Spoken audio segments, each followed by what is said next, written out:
Is there anything that Lionel Messi is better than you at? It's opinions. I respect your opinions. Maybe in your opinion Messi is better than me, but in my mind I'm better than him. I do it again. Add it up, bankroll, euro, peso, add it up. I'm just doing me, everything is on me, oh you matter what.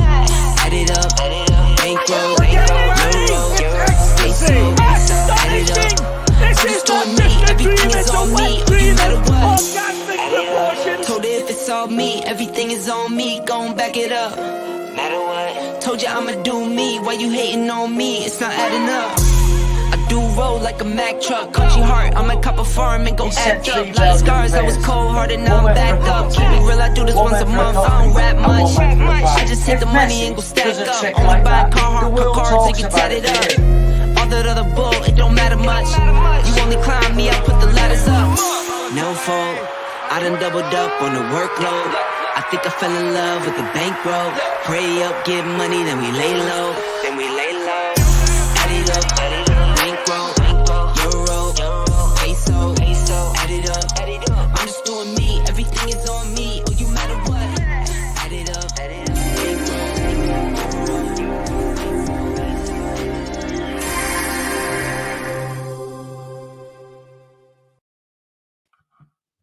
Yes, guys, I'm Si. Welcome to Ace Podcast Nation. We're back again, literally seconds after we just finished, because that's how we roll. It's Friday night. It's time to talk football. And what better way to do that than with my good friend, Rhodri Giggs. Unfortunately, Will Meliush is on holiday this week, so there's no Super 6 update and no Fantasy Football League update. So we'll just have to catch up. We'll have to catch up next week, unfortunately. Dim problem. So good, mate. No, it can't be helped. He's in Tenerife. He's having a way. I'm welcome up to talk about. I can't even see you now. When my name comes up, I can't even see you. I'm just like I told you. I've been sending you pictures of binoculars because then I can see you just about. The one thing with you, mate, right? 50. That's how pathetic you've been. But the one thing with you, mate. Let's talk about when Will gets back. Let's not talk about. Don't embarrass you. Embarrass me. 2 seasons you've been struggling to even get some points on the board. Talk about the past, now it's the future. That's it, mate. On the future, mate, actually, that is nicely done. Because we're professionals. I want to talk about the some of these young Premier League stars coming through. Couple this week in particular took centre stage. Kobe Mainoo last night for United, another very special performance. And you had young Bradley for Liverpool the night before, or earlier in the week. It was really impressive, right, to see like 18, 19-year-olds dominate games and like play to not just have a good game or do some good things, to actually imprint themselves on a game of football the way they are. I find it fascinating to watch, first of all, but also I think it just shows the amount of maturity and talent you have to do that on the big stage, mate, and in the big moments as well. I think it's outstanding and it should be applauded massively. Yeah, well, you've got to have the right temperament, and if you haven't got the right temperament, but they are, lucky enough, these fellas seem to have the right temperament, and you see it all the time, and we see it go the other way sometimes. But when you get your opportunity, you've got to take it, and these lads are definitely taking it and got very bright future in the game. The goal last night was so composed and ridiculous, wasn't it? Late on in the game, he's 18, so he's really match fit now to play full 90 minutes. It was probably the 98th minute or 97th minute when it was. So, and he's making them kind of runs and having that kind of composure. So, yeah, it's special finish. But I've told you about this kid before, mate, when I watched him in the FA Youth Cup 2 years ago. Him, Garnacho stood out massively, but yeah, you wouldn't envision him being this composed and literally dominating games, always looking like he's in space, always the right touch, the right pass. Very good player. And Liverpool player Bradley, good. Looks like another right back. So probably might free Trent up a little bit, but same with him. He's come on, he took his chance. and he's got a bright future as well. Yeah, it's exciting, mate, today when you see these young players, not just that they can do one or two good things, it's when they can really impact games. And like Kobe Mainoo has been doing it for a few weeks, really. Like he's played 8 games on the bounce. I haven't seen him have a bad game. And the thing with him, which really strikes me, is when he gets the ball, he never looks rushed or under pressure. He does very simple things, but he does them very well. And you know who used to do that, mate, in the Manchester United shirt is Roy Keane. Used to do the simple things very well. Yep, Scholes.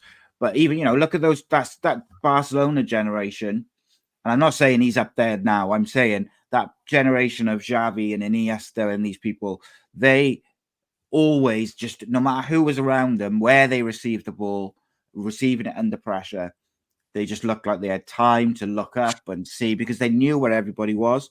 And for a young 18-year-old to have the composure, and I mean, he showed a bit more yesterday into it. Like he's played as that holding midfielder, but Casemiro's back in the side, and he played more as like a number 8, getting forward. He gets his chance. He obviously scored a good goal against Newport, and then in the Premier League, nutmegs the guy in the 98th minute, and then that's when it can all go wrong, and where he cuts in and it opens up for him. If you're not composed, it can go over the bar, it can go because he can snatch at it, and he just stroked it into the corner. And it was very impressive, mate. But also Højlund, mate, only 20, man of the match. And again, I thought it looked like United. I thought it looked like Ten Hag and the coaches had told Rashford, Bruno, Garnacho, put the ball in the bloody box for him and actually try and set this, because Luke Shaw was up there overlapping. And I think they looked like they had been told, mate, to be honest, that you're not creating anything for him. So do it or don't play, basically. But I thought he scored 4 on the bounce or something. I think, he's only 20, mate. That 20 is young. I think. Yeah, he's still young, and you put better players around him, better service around him, he'll get more goals. He's come into a shit show, really. And a lot of injuries, a lot of changes, a lot of inconsistencies. So, yeah, he makes good runs. He's young, he's quick, he's coachable, and he'll only get better. It's just a lot of money, but he's obviously under pressure because he's coming straight away and they want to score goals. We knew this before he come in, that he'd be under massive pressure, and if it went one way, then he might struggle. Well, he's struggling, isn't he? But he seems to come out of it now. And he looks getting confident. Goals. He's getting the goals. He's getting more confident. He got man of the match last night. He just needs to keep that consistency now. But he needs to be the right service to him, because if you give him the right service, he'll score goals. Yes, and I said to my mate last night, I said, what's worrying as a Welsh fan is England could end up with Jude Bellingham and Kobe Mainoo sat in that midfield. And they could dominate for the next 15 years with a midfield like that. Declan Rice just behind them. How old is Declan Rice? He's not old. He's like mid-20s, isn't he? 25, 26. Yeah, he's the same age as Rashford, 25, 26. So the same age as Mason Mount, isn't he? Mason Mount, they grew up within the same team, weren't they? So you think of that midfield, mate, Declan Rice holding with Jude Bellingham and Kobe Mainoo either side of him is frightening, really. That's an exceptional midfield.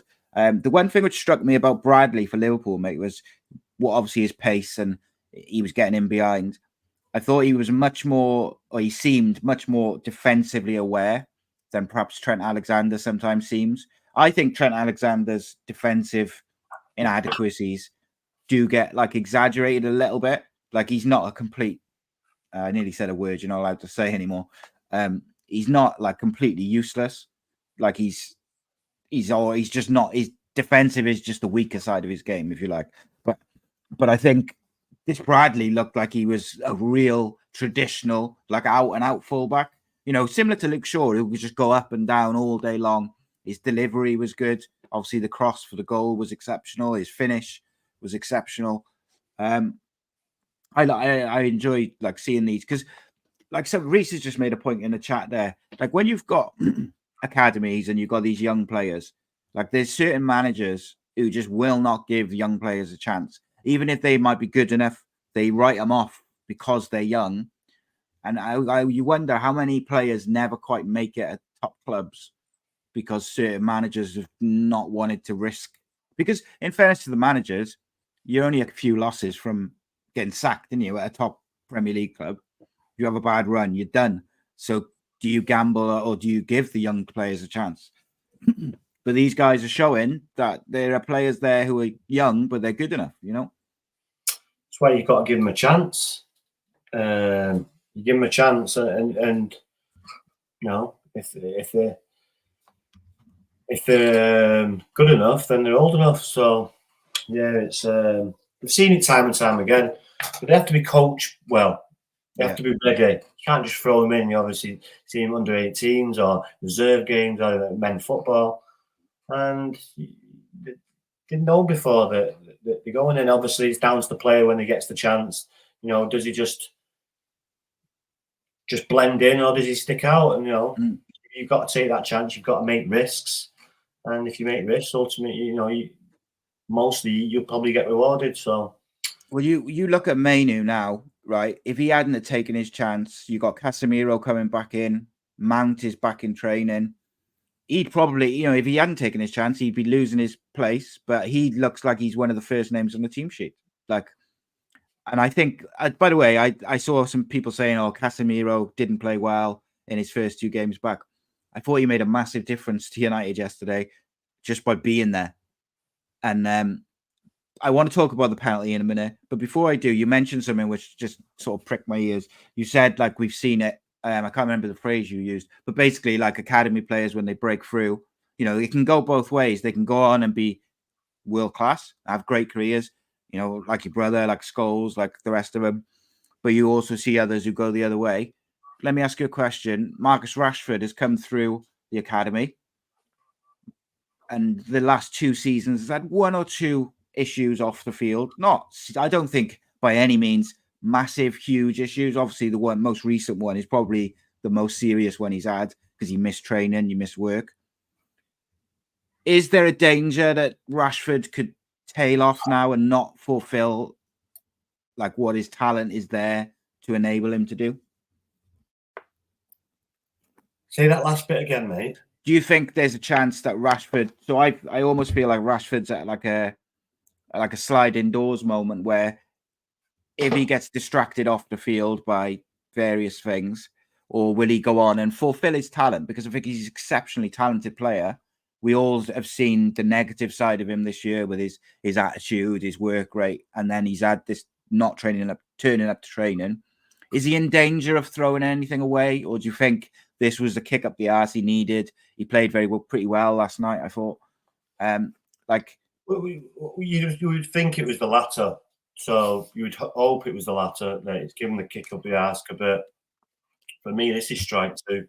So you know, he's got to knuckle down now, because you know he's a Manchester lad. He's been brought through the system. He knows how it works. He knows how he should perform. He knows how he should work. And this season, this first half of the season, hasn't been up to standard for Marcus Rashford. It just hasn't. When you set a standard of last year, all right, it might be tough to duplicate that, but you don't just fall off a cliff and just go from 2 or 3 goals to nearly up to 30. So it's a big difference. No, not following runners, pointing fingers, arms up in the air, walking too many times on a football pitch. He wouldn't have done that as an academy player. He wouldn't have done that when he broke into the first team. So I don't know why he's doing it now. What was interesting last night is the first time I've seen him smile in what feels like months. He looked genuinely pleased for Kobbie Mainoo. He looked like he was enjoying his football when he was on the pitch. And I think there's sometimes, sorry to interrupt, mate. Sometimes you never know as well what's going on behind closed doors. You just never know. But you know, we're human beings, mate. At the end of the day, he's a football player, and it's a big thing these days about mental health. You know, even though I think people use it too much, but you just never know what's going on. And for him to his demeanour, his head down, and then I do agree with it on yesterday. He looked full of beans, smiling, celebrating a goal with Kobbie Mainoo. He looked back to the Marcus Rashford last year, but you can't keep having these dips. But like I say, We'll just have to wait and see. But hopefully, he just continues on now and gets better. He's got better players around him. The fitter player, the injured players are starting to come back now. He seems to have solidified that front three of Rashford, Haaland, and Garnacho. So now Kobe Mainoo's come back. Casemiro, Bruno. There's your front three or front six, should I say? And then you've just got to figure out the back four now with Martinez back, Luke Shaw. There's your two, the keeper. So now you've got to work out right back, which will be Dalot. Now will it be Maguire or Varane? That's the only decision I've got really. Who will play?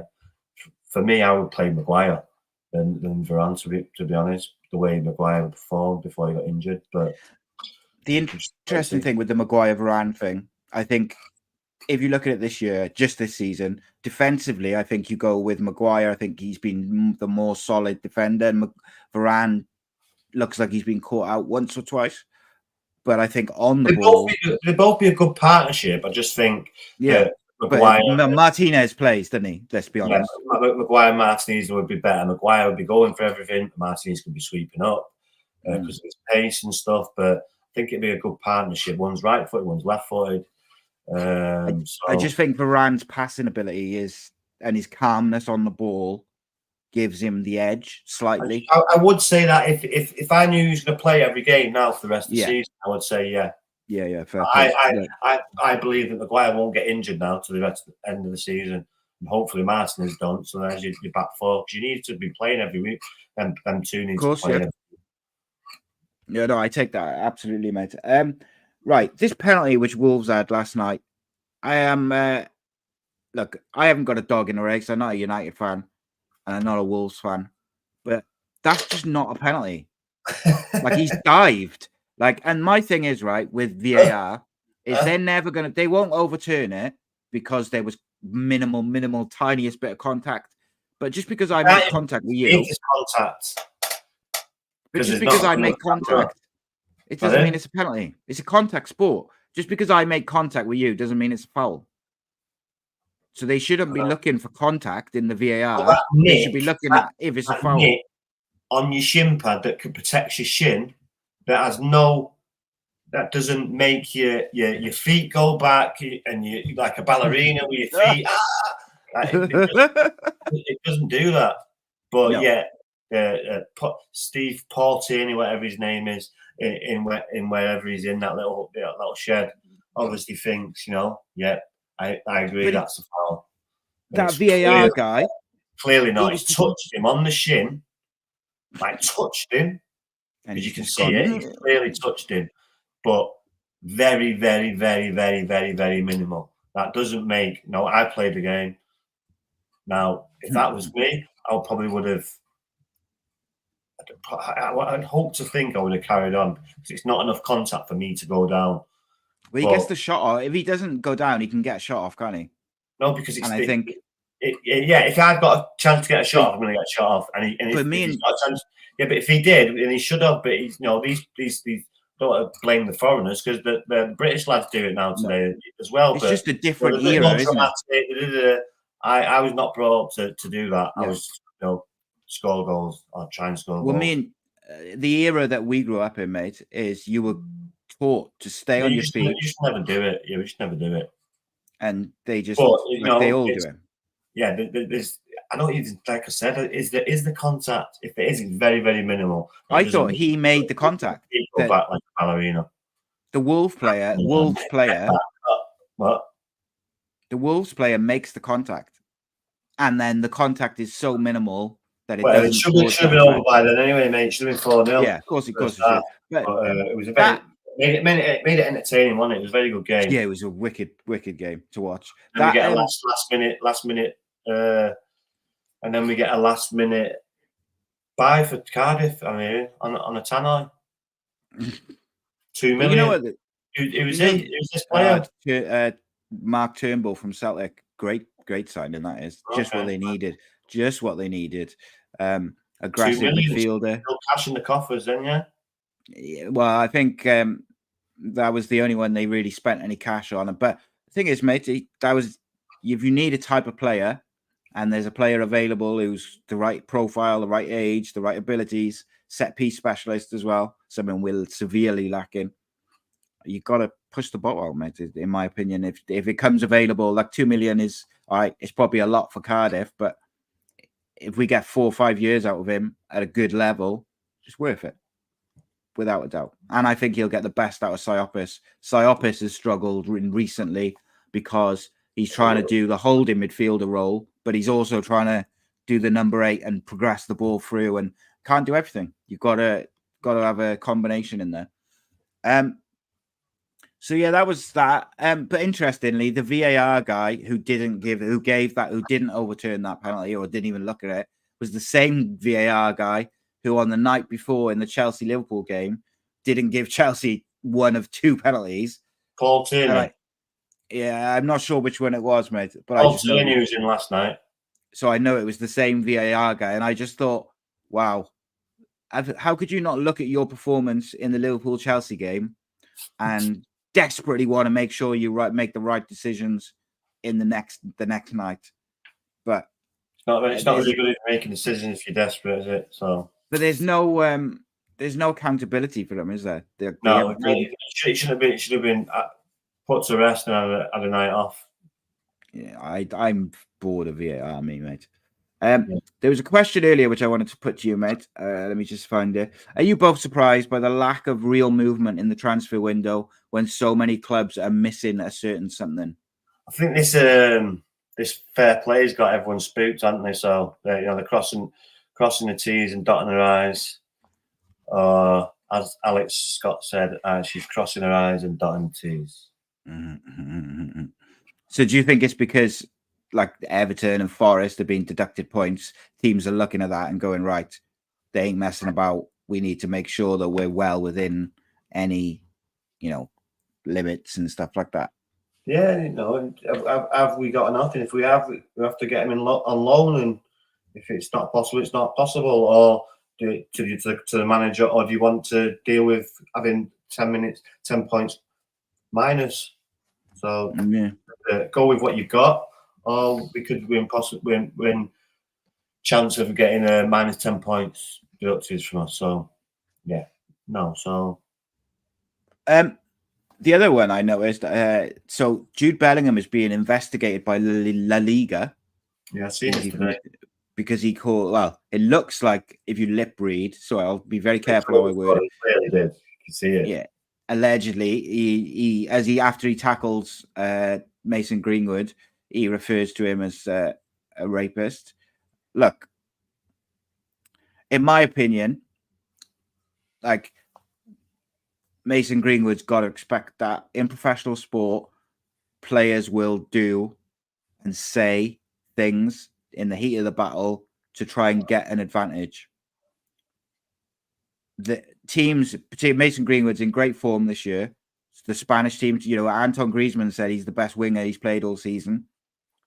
If teams are fearing him, they will look to disrupt him. They will look to distract him, to put him off his game, whatever it may be. Come on, we saw Sergio Ramos do every single dirty trick in the book for about 12, 15 years, didn't we? In the Spanish league. And it's not just the Spanish league. Professional sport, mate, not just football. Professional sport, teams, players, managers, analysts, they're looking for any 1% advantage they can get. Anything. And if they can disrupt Mason Greenwood by talking to him, that's what they're going to do. And unfortunately, because of that audio, he's kind of got to put up with it. As long as there's a line in terms of it's not, he's not getting racially abused and things like that, I kind of think he's got to put up with it. But I don't know. Where do you stand on it, mate? I'm interested because I know some people are saying, Bellingham's bang out of order. Some people are saying... Well, he is bang out of order, but like I say, you're going to have to expect it. And that's what I mean. I'm not saying it's okay. I didn't necessarily like the kid or didn't like what I do. I'd be in his ear, white chart, get him off his game. 100% I would. So because he's a good player, a professional game as well. So yeah, he's definitely going to get, and he's mixed race. So yeah, he's going to get in both barrels. Yeah. And look, I'm not. By the way, fellow Englishman, but like I say, you're gonna have to expect it out of Jude Bellingham's got probably a stand-up dad. I'm sure he's been in the army, his dad, so he's been brought up the right way with discipline, and so he probably feels a certain way. So yeah, you've got to respect that, and he's got to obviously expect it too, Greenwood. So I don't think it'll bother him, but it probably. No, I don't. I think he probably expected a bit more, mate, when he came back. I'm sure, but look, I'm not saying what Bellingham said is all right. By the way, I'm just saying in professional sport, you got to expect that sort of thing. And I'm sure, I'm sure even when you were playing, if you knew there was a player you were up against, like I say, a fullback you were up against, and he's got a temper, you're going to be in his ear. I just skinned you, mate. Fucking hell, you're slow, and I would not do that. If someone, you're not a talker. No, I was. If you woke me up, then I'd be just be fucking like ADHD or in your ear for 90 minutes. So and then try to prove something, because then you've woke my competitive juices up. Then so that's when I react, and then that's probably the worst thing you could do to me. And if it was quiet, you just leave me alone. No. But if you got in my ear, then sometimes it would go over the top. I've got a few red cards. Well, I say a few, probably 4 or 5 over like 20 years. But so you got one that I just got sent off because I had one of the spectators some of the shit that he was shouting on the pitch, and obviously it's a non-league game and you could hear it, and I was like, I got sent off I got changed, I got sent off, I got changed and waited, and as he come past the changing room, I come out the door and just went bang, booming down he went. I went, say that shit now. He was like, I was fuming. So there was that one. So punch someone in the crowd, but it worked out well. And I seen him the next week at Old Trafford going to the game. You? Yeah. And I didn't say anything. Did he say anything? I didn't say anything. I didn't say anything to the people I was with, or I didn't say anything to him because the people I was with, it wouldn't have gone down well. No, it would have ended well. So no, but it was mad. I seen him the week. And this is a fan. I was playing a team. The team I was playing, the sport I was playing for, I played for 4 years and won 2 leagues with. Got Supporters Player of the Year in one of the years. And this was this guy was shouting abuse to me. And for his club, I'd already won 2 leagues. So I was none of it. Football fans got short memories, don't they? Let's be honest, they're fickle. Proper right on the jaw. It was tremendous. Boom. Down he went. His face was like, I went, he's funny. Anyway. So you had, well then, let's have a bit of fun. You had 4 or 5 red cards. We know you got sent off in a charity match for snapping the referee's pencil. Disgraceful behaviour. No, I snapped his pencil and it was a little on his head. Boom. And that was that one. I was embarrassed about that. I know. You said before. Apologised. Yeah, it was embarrassing that, to be honest. Charity game as well. Exactly blame that. No, yeah, it wasn't good that. That's not probably the most bad embarrassing. One. That's your worst, one of your worst moments as a player. Then is it?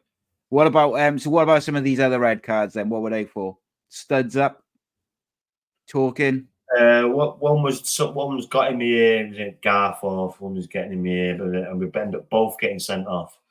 And I've gone in the changing room, and he's come in the changing room. He's gone, where is he? And he's poked his head in, and I'm like, here, and the door's here, and he's poked his head in here, and I just gone out the door. Fuck off. I go, boom, push the door. It just went snap on his head. But no, just the standard ones, really. Yeah. Temper. Yeah, no, I wasn't angry. You get me juices going, but there was sometimes it spilled over, but no, that was only like 10-15% it spilled over. The rest, you're going to you have a hard day. So be up and down. Competitive game, mate, isn't it? And I think whatever level you play football at, it's competitive and people want to win. And I think 9 times out of 10, mate, you can I forgot shake hands at the end and move on, innit? I forgot about that geezer sticking his head in. double kick the door. Yeah. Reese has asked the question in the chat. He says, I don't know if you can answer this, Rod, but does a good atmosphere get you going? 18,000 at this Cardiff City Stadium. Something goes wrong sometimes. Players can hear the moans, the groans. How does it affect the players? Well, Cardiff, I think at this season, the atmosphere has been so negative, so much moaning, and I think it's made the players nervous. And I think that's why the City away form has been better than their home form, in my opinion. It doesn't help. You know, some people are going to go into themselves, even they're going to go, fuck it, and just yeah. Some people are going to act different ways, but you know, they're not going to be all in line in one. If the crowd's fully supportive and behind them, they're getting moans and groans. Some people won't take risks, or you know, if a one-on-one and you don't beat him, I'm not going to do that again. When really you want to keep doing it. I don't care if he tackles you 5 times. The 6th time you might get in and we'll score a goal. But if you're doing that and the crowd, no, you take it on and the defender tackles, no, you know, that could knock certain players. But got to be brave and have a certain mentality. Yeah, so it doesn't help, and more fans probably the more noise. So like for instance, the Leeds game is very, very quiet, very very poor start. Where if it's bouncing, you see them Wales games in that ground when it's bouncing. And you see them Wales teams that sometimes lifts the team and lifts it through, and then that's where they get the result because they're upbeat, positive, and they're very, very loud. Extra couple of percent, isn't it? Feed off that. They don't feed off negativity. They just negativity breeds negativity. So yeah, it's not good, mate. Yeah, spot on. I've been saying that over the last couple of weeks. I think if the City fans can get as well, mate. It's like, yeah, get behind the. But if you can get the crowd behind the team, I think it gives a lift in it, and it can give that extra 1% that gets you over the line in the 98th minute. Let's be realistic. You know, you're above par in the last few seasons. You've been round about the relegation. Now we're above par, so you know, be happy. You're not going to probably be in a relegation fight. Let's get behind the team. Not positive, positive. But you know, if you get these moans, these people, social media fans can't even kick a fucking ball straight. Let's have it right. But they're whinging and moaning. But you know, they pay the money, so you know, you can have a whinge and a moan, but it doesn't help. Yeah. Everyone's Pep Guardiola these days, isn't he? But like, for me, obviously won 5 leagues and champ manager. Yeah, that's it, mate. I just done a preview for the Cardiff game. I'm very excited by the players he's brought in. They're not like big names, but what he's done is he's brought in the players that we like, that fit the system he wants to play, the way he wants to play. It's not all about big names, though, is it? You got to put round pegs in round holes. That's what he's looking for. And I've just been impressed. Like, he's brought the right players for the way he wants to play, the system he wants to play, and it's round pegs in round holes. And for too many years, Cardiff have been playing, you know, they're fitting people in and rotating people, and the players that they're rotating are not good enough. And that's where the moans and the groans come from. But I think this year there's enough positives to be like, right, let's do what we're here for. Let's get behind the team and see if we can drive them on to do something. Because Cardiff could still get in the playoffs now. If they go on a good run, they're close enough that they can get in the playoffs. So get behind the team and enjoy it. Enjoy the ride. That's what I say. Exactly. Rumors of Pep Guardiola and Haaland have fallen out. Pep says that the Spanish media are wrong. He's not unhappy. Apparently, the Norway striker cannot stand the city of Manchester, the poor weather, and would be interested in a move to Real Madrid. Do you reckon that's just the Spanish media trying to drum it up? Probably. They do like to do that, don't they? Manchester's a very vibrant city at the minute, and it's, you know, it's growing all the time. So, yes, the weather is Manchester, but you know, it's been quite mild actually recently, but it does rain a lot. So, yeah, I can understand that. But you know, he's not from fucking Barbados, from Norway. I know. Yeah, mate. But in fairness, these Spanish newspapers, they're like clockwork, aren't they? They do it the season before. They say, don't they? But Mbappe's free this season as well. So it's going to be big. You know, he's going to be on the move somewhere. So Well, you had all the stories last season about Mbappe going to Madrid, going to Madrid, going to Madrid. Then the next season he's on, he's a contract out of contract, and it's the same with Haaland.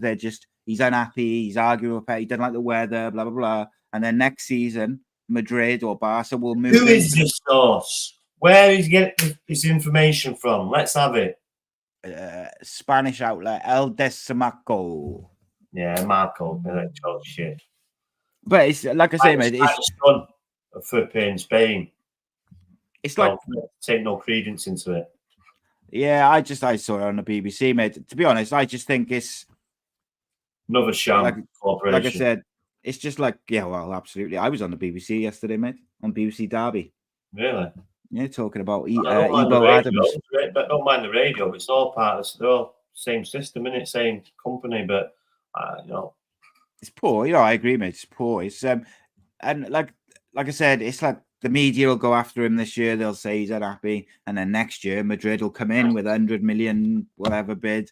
It's predictable, boring, and that's why Fergie used to hate the Spanish media and the Spanish clubs, wasn't it? Because of the way they went about their business. Oh, that's what I was going to ask you. You mentioned, you got it when you were saying about like players when if they try and beat a man and they get tackled or they get fouled and there's groans and moans, but also it's about that player's got to show a certain mentality. And one of the ones which sticks out for me is when Ronaldo first came to United, and he's like this skinny 17-year-old, and he used to get the shit kicked out of him. I remember a Bolton game where he came on and he got fouled like 5-6 times within 5 minutes. But what he did, which just instantly impressed me at the time, was he just got up, didn't moan. It was like one of his first couple of games. Got up, want the ball, and he just wanted it all the time. Your brother used to do it. He used to get fouled a lot. Just get up, get on with it.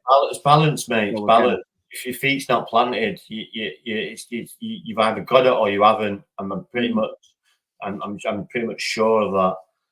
People are heavy-footed, people are light-footed, people have got good balance, people haven't got good balance, people got good cause, work on the cause. It's got balance. It was just God gift balance from what my dad and my mum, what our kid had, what he has, what Ronaldo has. But you've also got to have bravery to keep going, keep getting them kicked, haven't you? That's belief in your own ability and your confidence. He knows he's a confident lad because obviously he wouldn't be playing for Manchester United. And if you see the game that he played against us, he tore John O'Shea a new one. So it's youth, isn't it? The great thing about youth, but the balance is everything. To be able to ride these tackles, to know they're coming, and not to have your feet planted or just to lift your foot up a little bit so it doesn't have a harder impact. It's an art, but sometimes it just God gives balance. Yeah, one of our funny enough, on Saturday we played a game and we won like 7-0, but it was about 4-0 at the time. We were coasting, and one of our midfielders had the ball, and this boy come flying in, horrible tackle, like shin high, studs up, nasty. But luckily, our boy, he had his foot off the ground, and he had exactly what you're talking about, just that balance to see it coming.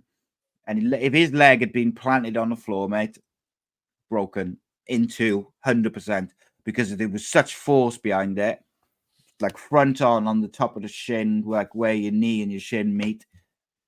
He was very, very lucky that his leg wasn't planted, because that would have been absolutely fucking, catch for a 15-year-old. Broken leg would have been nasty, mate. So, part of the game. Reese says, what happened to Rise of the Panthers?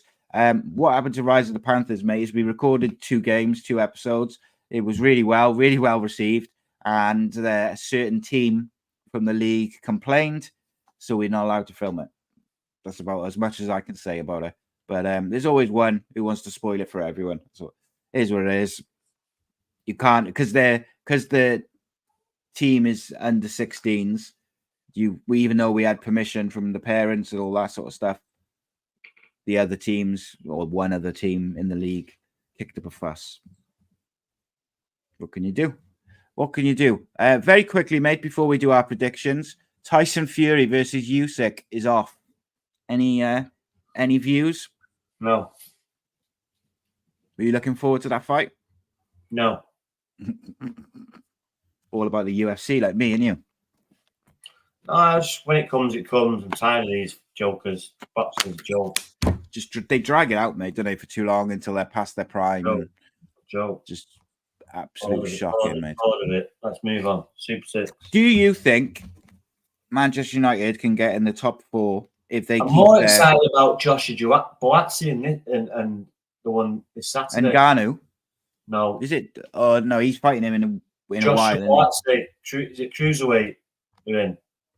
And is one of his mates, Aziz. Oh, yeah, I got you. Buzatzi and Aziz, yeah. Yeah, that'd be a really good fight. Mate. Really good fight because they're two good fighters. So, both British as well. So, yeah, I'm more looking forward to that one on Saturday. So, yeah, light heavyweight. Yeah, looks good. There you go. So, yeah, both two bangers. So, but knowing each other, good friends, sparred with each other. So, it'd be always interesting there, mate, isn't it? Yeah, because they know each other inside. It's respectful, no stupidness. Respectful, and they're just going to have a proper boxing match. Should be two good fighters as well. So, yeah, looking forward to that one.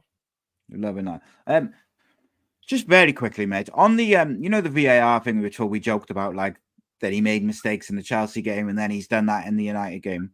The thing is, right, mate, say Kobe Mainoo doesn't score that goal at the end and United drop points after being up and cruising. Ten Hag is under pressure. Like if he loses another, say, 3 games. All the time, mate. Referees' decisions.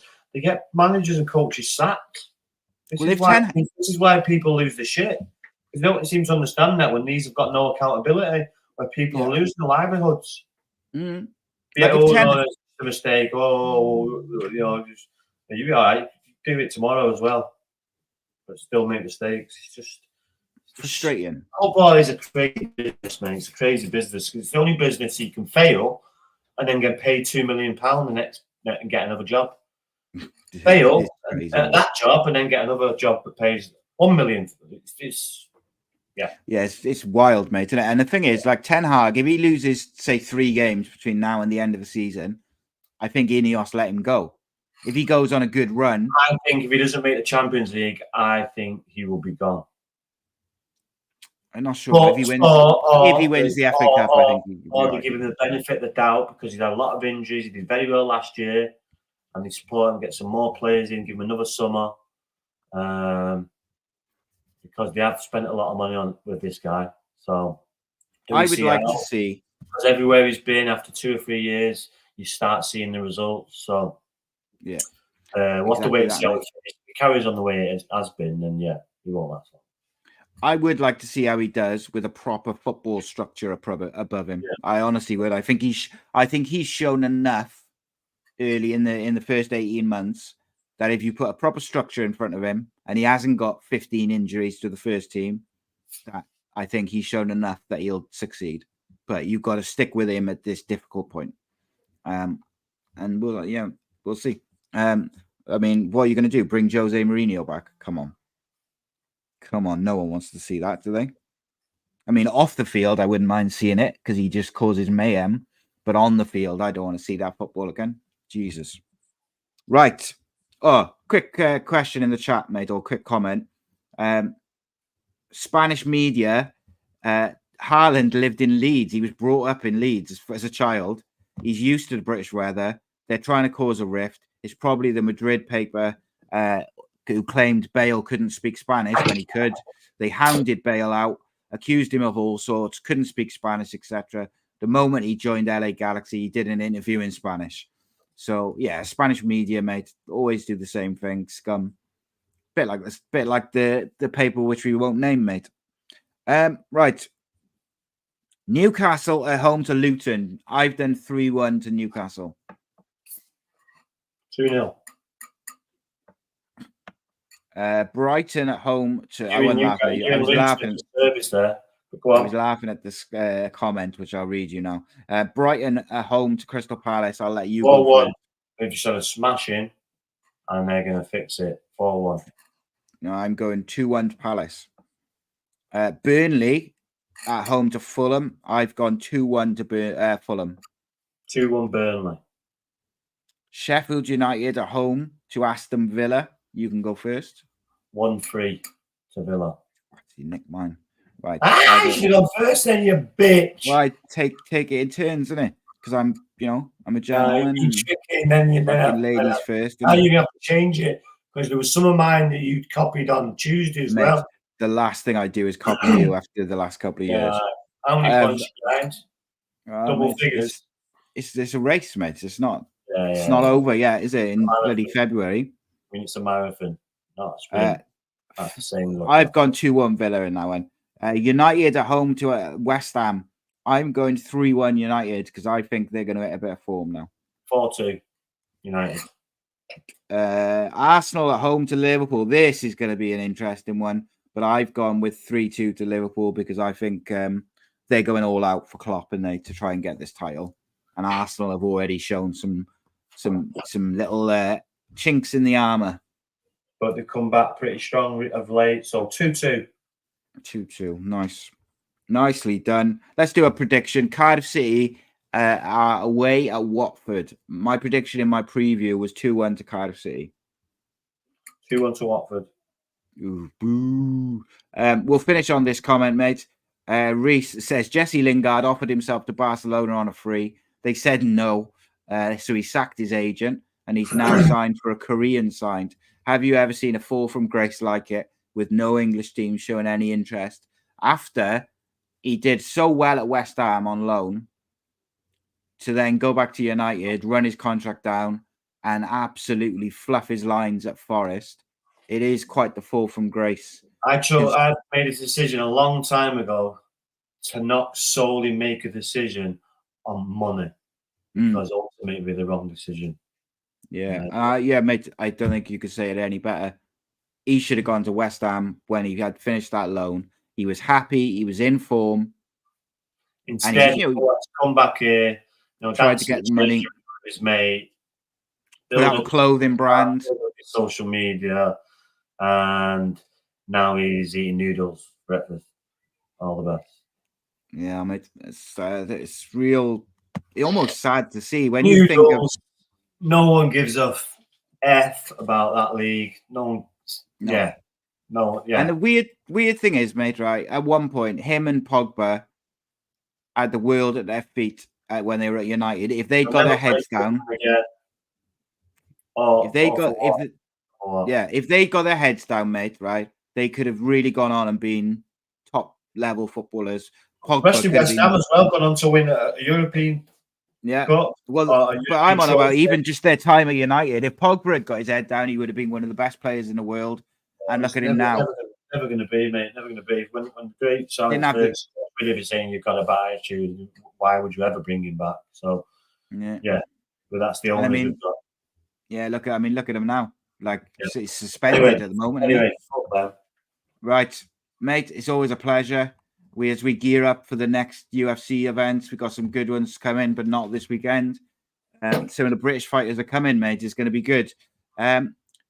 Always a pleasure, my friends. I'll speak to you tomorrow. Guys, make sure you check out the Cardiff City Post Show tomorrow night after the Welsh Rugby, where we'll be talking all the Cardiff City games, hosted not by myself, but by Robert Boyle. So please do support that. Cardiff City World on YouTube in a bit.